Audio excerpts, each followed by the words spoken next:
problème. Moi, je suis tout à fait d'accord avec toi, mais ça pose quand même un problème. Ce sont les moyens. Parce que quand tu as des conseils généraux qui ont peu de ressources, à savoir ceux effectivement que tu cites sur le bas de la strate, et puis en montant, on a des conseils généraux qui ont de plus en plus de ressources et qui sont mieux à même je veux dire, de financer leurs élus, non? C'est la question que je me pose. Oui. Le régime indemnitaire des élus est totalement inégal au regard des ressources des collectivités. Et ça, c'est vraiment... Alors, est-ce qu'il faut faire un pot commun? Moi, je n'en sais rien. Une péréquation pour financer éventuellement les fonctions d'élus sur ce pays, moi, je dis pourquoi pas?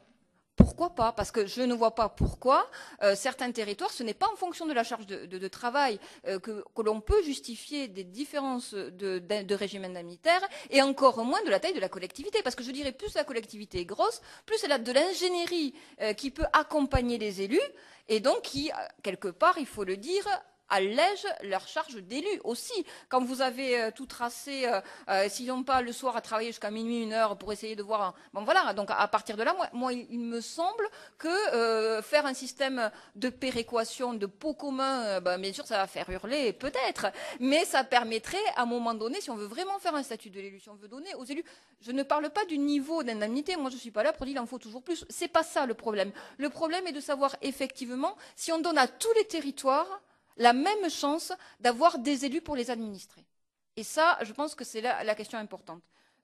Oui. Pour illustrer ce propos, on a un certain nombre de départements, je ne sais pas dans les régions, mais qui ont institué un système complémentaire de vacation.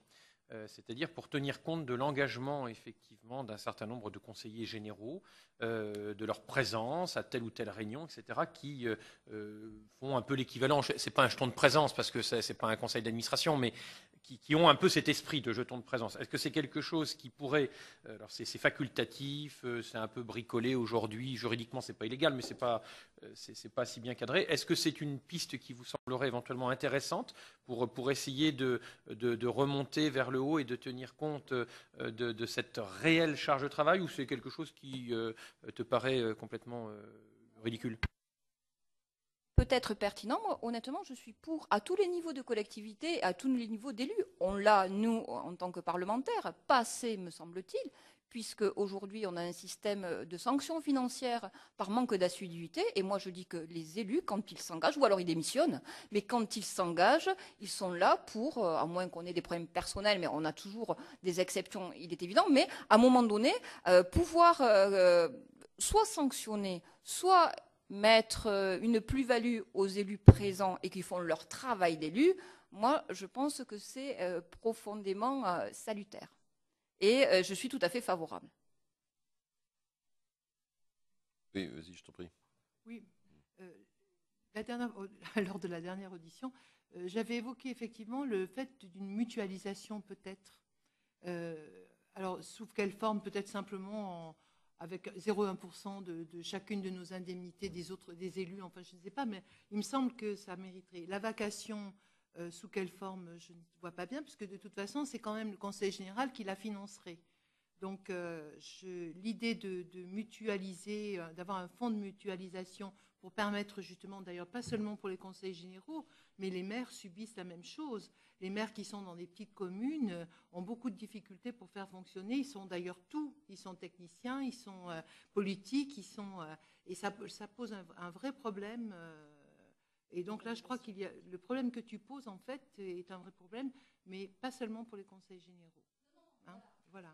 J'avoue, c'est à titre d'exemple que je le prends, mais je pense qu'on ne peut pas... Oui, c'est sur toutes les strates. Moi, je pense qu'il faut se pencher sur toutes les strates, pas uniquement au niveau communal, mais il faut vraiment travailler sur toutes les strates, parce que le problème aujourd'hui, il est sur toutes les strates. On n'est pas uniquement... La commune, c'est encore plus flagrant, parce qu'effectivement, les maires, on les voit dans certaines petites communes, notamment en plus, voilà. Et en plus, même chez nous, on a ce qu'on appelle, entre guillemets, des crises de vocation. On le voit bien que parfois, c'est difficile d'avoir des élus qui ne sont pas du tout... C'est vraiment du bénévolat à 100%.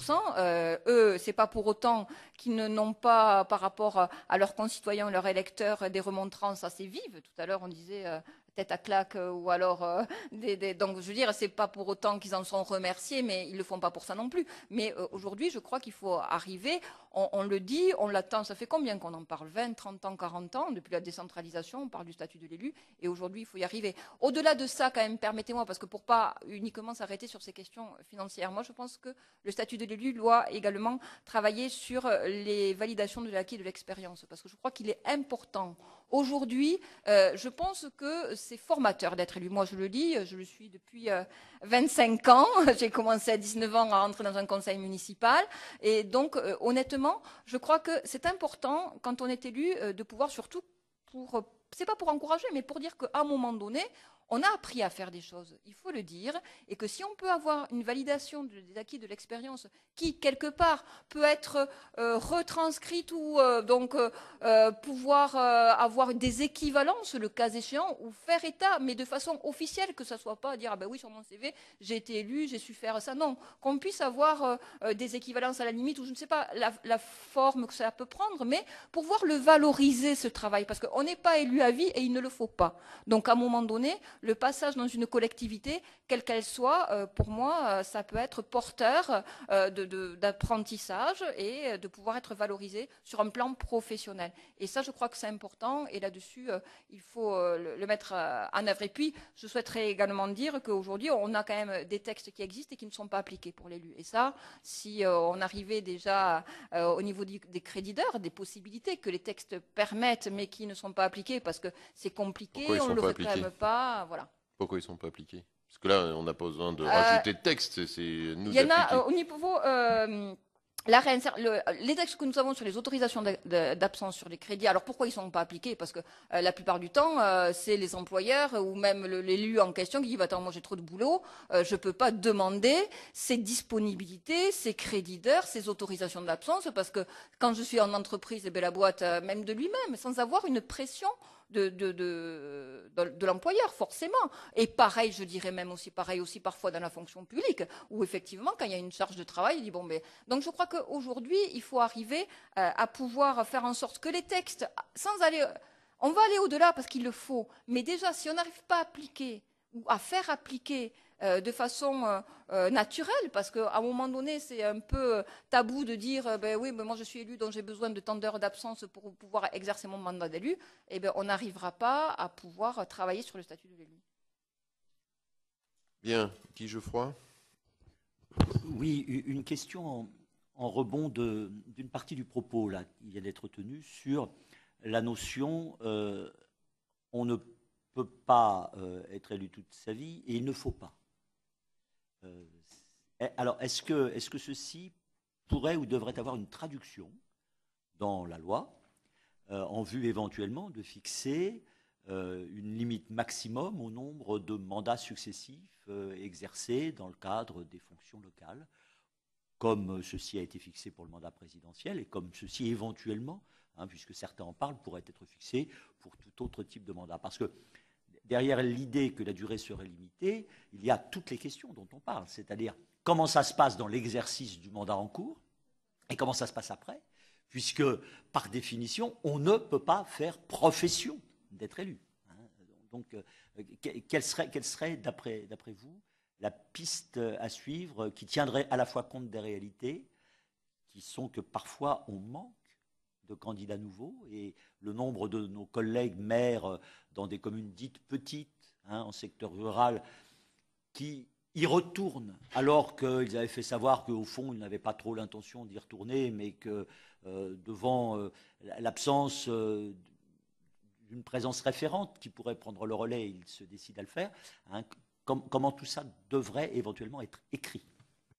Alors moi, là, je vous le dis très franchement, c'est un propos à titre personnel que j'ai exprimé parce que je n'ai pas fait un sondage auprès de l'intégralité des élus de la montagne, donc je ne souhaiterais pas que mes propos soient mal interprétés. C'est à titre personnel, je suis élue locale, conseillère générale, députée, donc à ce titre-là, moi je pense qu'effectivement, il faut une limitation des cumuls et une limitation dans le temps, effectivement.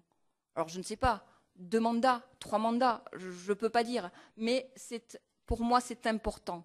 Et effectivement, c'est pour ça qu'il faut un statut de l'élu. Parce qu'il faut impérativement que dire je veux rester élu parce que j'ai pas d'autre solution, c'est impensable. On ne peut pas raisonner en disant il faut que je reste élu parce que si je ne suis pas élu, j'ai pas de travail en gros.